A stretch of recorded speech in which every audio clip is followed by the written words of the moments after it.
نحمد و نصلی علی رسولہ الکریم اما بعد فاعوذ باللہ من الشیطان الرجیم بسم اللہ الرحمن الرحیم قال اللہ تبارک و تعالی لقد کان لکم فی رسول اللہ اسوۃ حسنہ آمنت باللہ صدق اللہ العظیم۔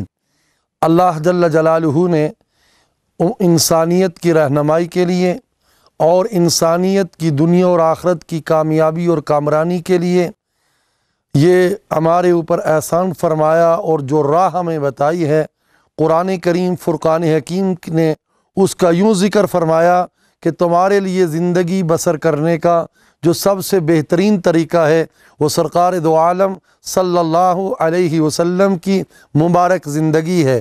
ہمارے نبی کائنات کے نبی ہیں، اور آپ صلی اللہ علیہ وسلم نے زندگی کے ہر گوشے کو اور زندگی کا ہر لمحے کو گزارنے کا ہمیں طریقہ بتایا۔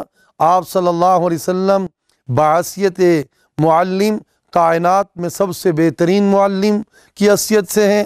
آپ نے زندگی کے ہر شعبے کے اندر جو ہے اپنا آپ دکھایا ہے، اور آپ صلی اللہ علیہ وسلم کو آپ بحیثیت شوہر دیکھیں تو وہ بے مثال ہیں، بحیثیت سپاہ سالار دیکھیں وہ بے مثال ہیں۔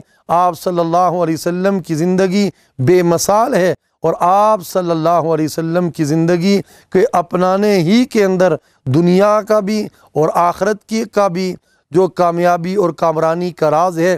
اس وقت ہم بہت سارے نظاموں کو آزما چکے ہیں، بہت سارے طریقے آزما چکے ہیں، لیکن ہمیں کامیابی اور کامرانی اس طرح کی نہیں ملتی۔ سرکار دو عالم صلی اللہ علیہ وسلم کی مبارک زندگی کو اصحاب پیغمبر صلی اللہ علیہ وسلم نے اپنایا تو دنیاوی اعتبار سے آج جتنے وسائل ہیں ان کے پاس نہیں تھے۔ وہ حضرات صحابہ کرام رضوان اللہ تعالی علیہم اجمعین جنہوں نے آپ صلی اللہ علیہ وسلم کی زندگی کو اپنایا تو ان کی زندگی بھی بے مثال بن گئی۔ انہوں نے دنیا کو فتح کیا، اور دنیا آج بھی چاہے وہ مسلم ہیں غیر مسلم ہیں وہ ماننے کے لیے تیار ہیں کہ انہی کی راہ جو ہے وہ بے مثال ہے۔ ان کی راہوں پہ آج بھی چلا جائے تو ہمارے تمام مسائل کا حل ہے۔ تو اس وقت انسانیت کی فلاح اور بقا کے لیے، اور بالخصوص امت مسلمہ کو یہی پیغام اور یہی گزارش ہے، ہم زندگی کے ہر شعبے میں انفرادی ہو یا اجتماعی ہو، چاہے وہ ہماری معاشرت ہو یا معیشت ہو، تجارت ہو یا سیاست ہو یا درس و تدریس ہو، اس کو سرکار دو عالم صلی اللہ علیہ وسلم کی تعلیمات کے آئینے کے اندر ہم اپنائیں تو اس اپنانے کے اندر دنیا کی بھی فلاح ہے اور آخرت کی بھی ہماری فلاح اور کامیابی ہے۔ تو ہم دنیا کے اندر بھی کامیاب ہو سکتے ہیں، آخرت کے اندر بھی کامیاب ہو سکتے ہیں۔ کامیابی کے لیے واحد طریقہ ہے کہ ہم رسول اللہ صلی اللہ علیہ وسلم کی مبارک زندگی کو اپنائیں۔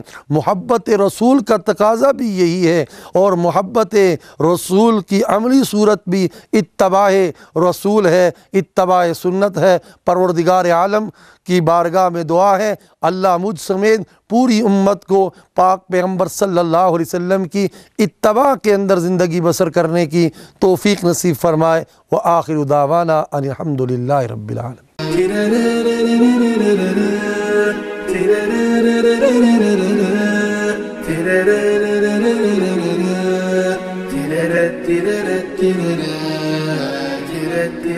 تیرے